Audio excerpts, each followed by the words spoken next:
wanti na kanneen aartuu aan Addis Ababaa dhaqee jechuun information fudheera ni kaarratti ni gaagixximii hidhamtee jirti.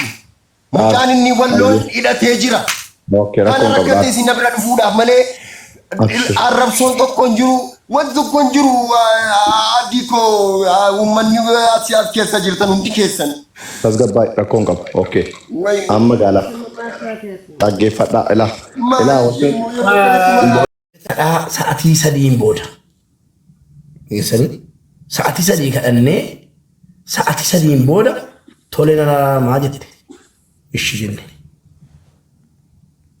Sana booda waadaan galee qabaan.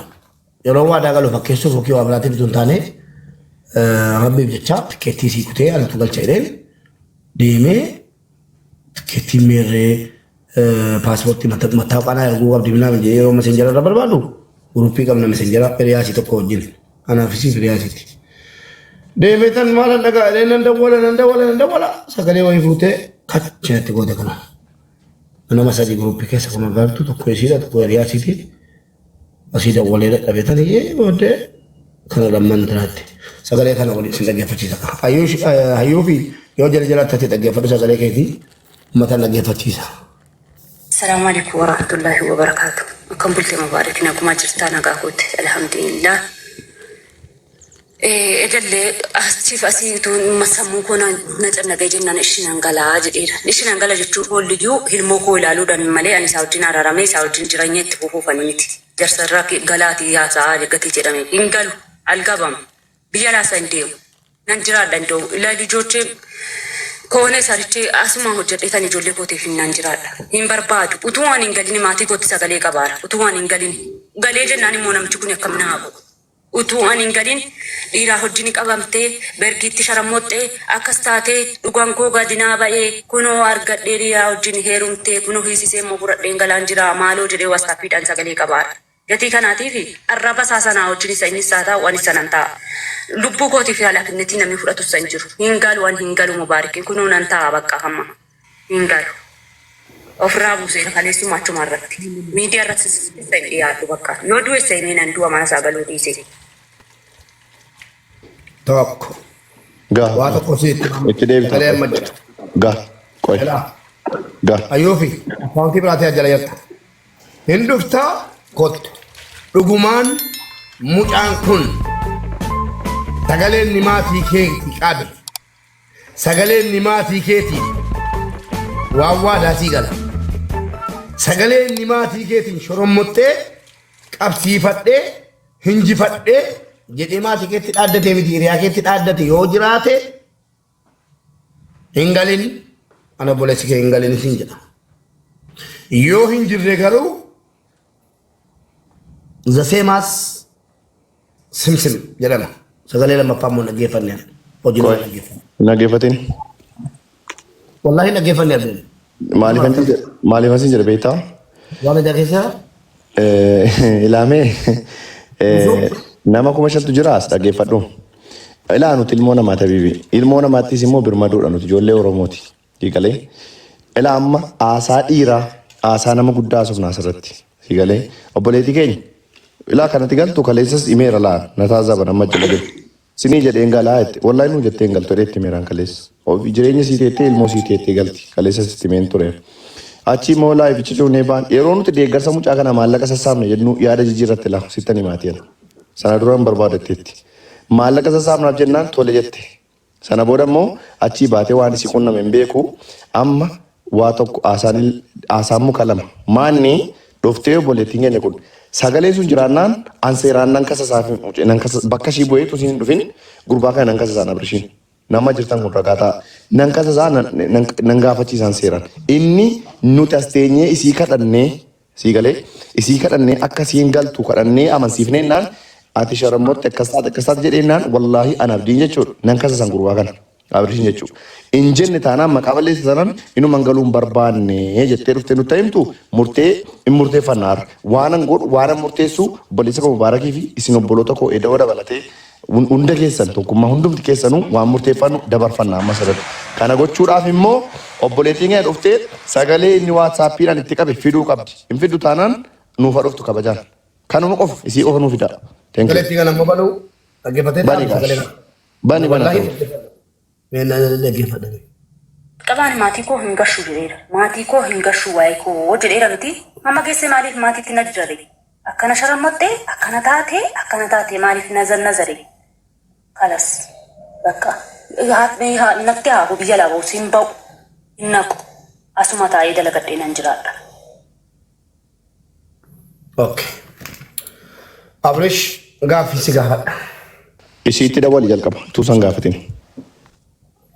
Ajjala jirti akkaawuntii feekiidhaan abdiyye. Lamin think innuuf jettee qaati sagalicha keessatti reeffannaa dhaggeeffataa. Okay. Murtee akka dhiiraatti murree galla. Abrish nama 12,000 kaleessa boo'icha kee waraabbatee si waliin bu'aa jira. Yoo carraa argatee ol galee si wajjin siqsiq hin jenne dhiirummaan isa qabnaan dubartummaan isa qabnaan jabaate illee namni si waliin bu'aa ture manni. Aannan dhukkubsadhe deeggarsa wayii ture. Wallaahi deeggarcha irra taa'uun dadhabee hafisaalii ragaadha. Namoonni jedhamu ragaadha. Warabbal kaabaa mataana dhukkube. Wallaahi mataana dhukkube anaare.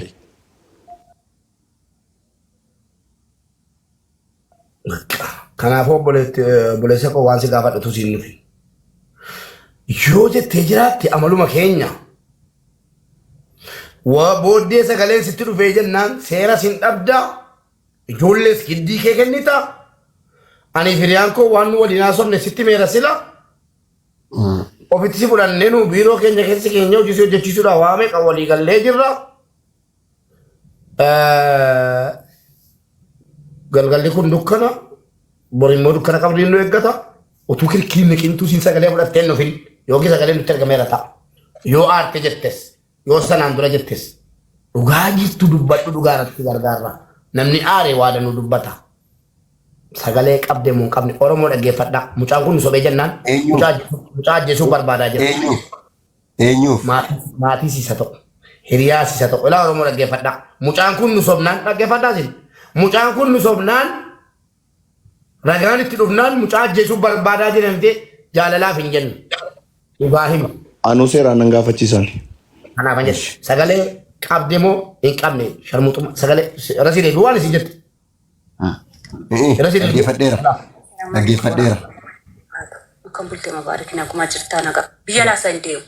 Nan jiraadha hin deemu. Ilaa ijoollee koone sarichee asuma hojjedheetan ijoollee kootiif nan jiraadha. Hin barbaadu. Utuu waan hin galin maatii kootti sagalee qabaara. Utuu waan hin galin.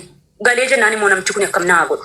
Utuu waan hin galin dhiiraa hojiin qabamtee bergiitti sharammoxxee akkas taatee dhugaan koo gadinaa ba'ee kunoo argadhee dhiiraa hojiin heerumtee kunoo hiisisee immoo fudhadheen galaan jira maaloo jedhee waastaappiidhaan sagalee qabaara. Gatii kanaatiif arraba isaa sanaa hojiin isa inni isaa ta'a waan isa nan ta'a. Lubbuu kootiif halaafinnetii namni fudhatu kussa hin jiru. Hin galu waan hin galu mubaarikee kunoo nan ta'a bakka hamma hin galu. Ofirraa buusee. Dhugaa moo soba? Fiisiseen fudhee galaa jira. Yoomi qabuun koo yoomi maatii sitti qabuun koo. Erga kaleessa dubbanne. Laachii. Adallam mubee dhiifama guddaa mubee ko. Sagalicha ammaa keessaa kan hubadhetti ilaas as qabaa achi qabaan beeku abdiin. Kan isiin jette erga nu xaraarsinee ijoollee koo biran naqaa jettee eda galgala. Erga eda galgalaati. Qabdeettaa kunoo araarfadheera jette siin afaanii baaftee daariin bada. Eda qabdeettaa fi. Abdii koo na dhaggeeffadhu abdii koo. Gaayaa tiiktookii irra galuun sodaadhe cufee ba'e.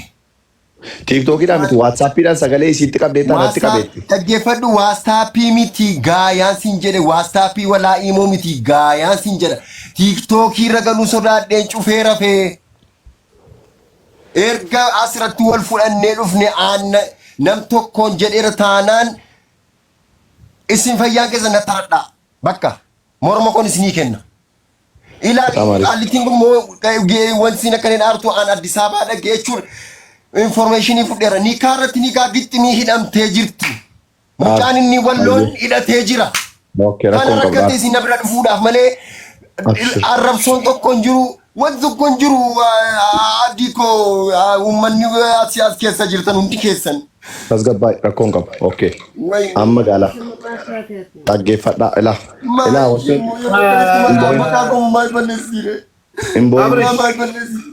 Abrish. أنا لا مرقلي النبي مرقلي النبي كبر مكة أبرش واجي قافت والله بالله يردد بجر مجا خلاص شورت ندبر Na kanuma sinja jira bar sunura kana hada wai sente وانو بجر سيتي مورمو همتي سوراتني هم أوكي ناني ما قويها erga simbar badde kan sila dubartiin haadha kooti dubartiin obboleettii kooti dubartiin namni kooti deemsa karaa miti kan isi duba jiru namni kumsa dek sheer godha sinif hafida sheer godha dubbi sabummaatti galchine waa biraa sin jennu jenne calluma hennaaniyyi erga akkana goote giifti tokkoffaa labsii tokkoffaa ijoolleen oromoo dhimma mucattii kanaa keessa jirtan itti gaafatama seeraa jalaan baatan tokko dhaggeeffadhaa ummatu. Ookee sinifan baasa wayii naafsa sinifan baasa.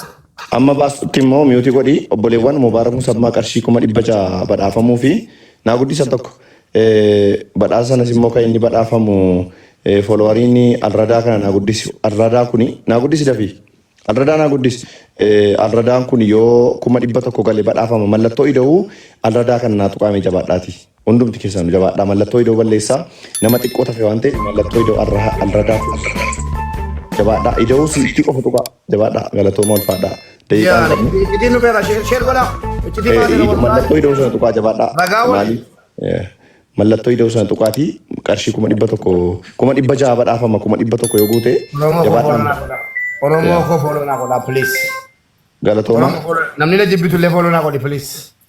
Erga badhaafamee ka'e illee irraa kaafattu jabaadhaa. Mallattoo ida'uu nama gastii irra jiru illee mallattoo ida'uu maqaa isaa fuuldura jiru balleessa hundumaame. Alradaa kana dabalatee galatoomaa ulfaadhaa warri gootan godhaa hundumaayyuu thank you so much jalqabi mubee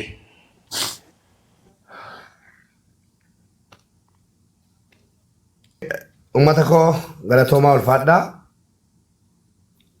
warri kun warra asirratti torbee kana nu waliin dadhabaa ture waan ta'eef hundayyuu fooloo naa godhaati warri fooloo naa gootan rakkinni isinirraa an fooloo isin godhee isin gatee adeemu warri immoo fooloo gochuu diddan immoo rabbi sina jiraachisu jiraadhaa kunooti. Obboleettiin keenya namni himatamaa tokkoffaa Oromoo dhaggeeffadhaa warri furii jirtan biyya Itoophiyaa jechuun biyya sabaaf sablammoonni keessa jiraatanu namni wal qixxummaan keessa jiraatudha.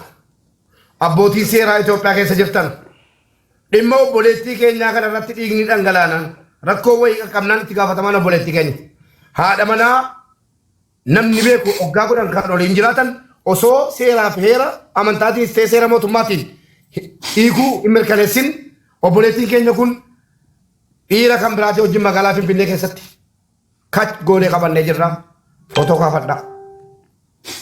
Kuno erga Saawud Arabiyaadhaa galtee amata 2 guutuu jireenya keenya jijjiirra jedhee obboleessi keenya gara Saawud Arabiyaatti ergeen booda Saawud Arabiyaa dheettee bifasii ijoollummaa fi bifasii durii sana erga intanaa jettee jijjiirratteen booda bifa biraatiin utuu abbaan manaasii abbaa ilmoo lamaa kunniin beekin magaalaa Finfinnee keessatti mucaa kanaa waliin akka sararaatetti.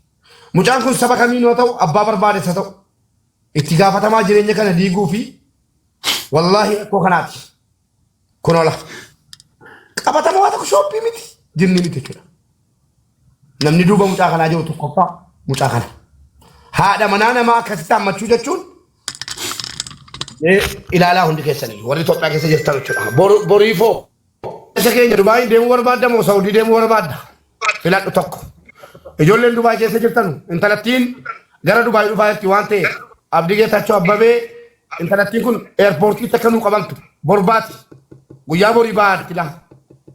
Har'a riippoortii godhamee paaspoortiin sin harkara waan ta'eef ani nan ergaa deeminettitti kennamee ilmoo lama gattee akkasii sochootee achi keessaa hin baanetti eerpoortiitti akka riippoortii godhamee mucaan kun to'annoo jala ooltu. Mubeekoo akkana miti. Tokko mubeekoo qoy dhiifama guddaa caalaa isaa beekee miti afwan. Dubaay miti yoo barbaadde Ameerikaa deemtu mirgasiiti. Wanjala hojjette hin qabdu namni seeraan isii himate hin jiru waan ta'eef eerpoortiitti isii qabsiisuun hin danda'amu tokkodha. Maaliif garuu kan nuti gochuu dandeenyu akka ilmoo nama barate tokkotti nama gurguddaa tokkotti isii irratti hojjechuu sun taane obboleessa keenya kana irratti hojjechuudha. Maal goone obboleessa keenya kana gargaaru. Isii yoo barbaadde Awurooppaa dhaqxuu barbaadde Keeniyaa dhaqxuu barbaadde Bujumburaa dhaqxu nun galchunni. Garuu obboleessa keenya kana akkamitti biyyaa baafna akkamitti gargaarra irratti yaada kennanna. Thank you. Saudii moo Dubaay na obboleessa kee? Saudii. Eessa dalagarta? Saudii deemta? Bakka jirtan naqa. Saudii hawwita moo Dubaay na Sabraddiin inboxinaa barreessaartu kottaa gastii galaa nama tokko sin jalaa buusna. Bakka wayyu suutu beeka kana lamman. Ayyee abdi Dubaay yoo dhufe wayya moo Dubaay viizaa kaampaaniiti yoo dhufe kaampaanii keessa danda'ee hojjetu. Lakki. An akka yaada kootiitti Dubaayin sirriitti hin beeka. Dubaayinis nan beeka. Saawudii sirriitti hin beeka. Kanaafuu maal goona seetan? Dubaayin hin ta'u mucaa kana. Saudii wayya. Saawudii wayyaa fi Abu Saawud achi jira, Abdiyyeen achi jira, ijoolleen hiriyoonni koos achi jiru waan ta'eef badoo keessa dhaqee gaala isa eegu. Magaalaa keessa ta'ee hojii wayii ajiraatuu fi Saawudii Arabiyaa wayyaaf isa immoo haala mijeessi.